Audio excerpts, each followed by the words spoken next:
damdamin na parang bakla ako paano niya ako nasaktan o paano niya ako na-insulto. Oo nga, si Tekla, lalaki yun. Anong alam ko? Siya, galing sa bibig niya mismo. Kasi bakla-baklaan siya. Nag-makeup siya, nagtrabaho siya tulad ng ginagawa namin. Gusto siya ng tao. Ang gusto lang niya magpasaya in a way na ganon. Kasi mas mahal siya ng tao na ganon siya.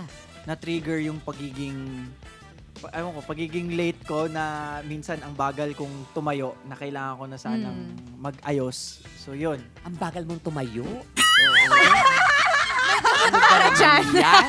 Ay, nako!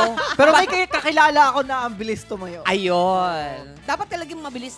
Minsan yung iba tulog na tumatayo pa. Ay, di ba? Ang galing. Oo, May talent yun, Hindi, di ba may nag-walking ng ano? Sleep Oo. walk. Yun yung sasabi ko na tulog pero tumatayo. Oo, Sobrang lala nung nangyari nung first Correct. day. Oo nga, hindi nga rin ako nakaalis ng bahay.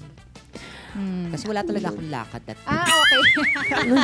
Ibig sabihin talaga, parang nagustuhan nila yung isa't isa. So, wala sigurong masama dun kung 18 yung bata tapos na-in-love sa may age na babae.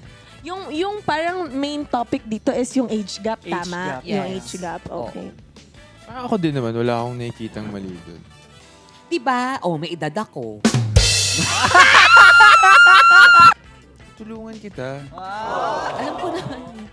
Asa ba yung wallet ko?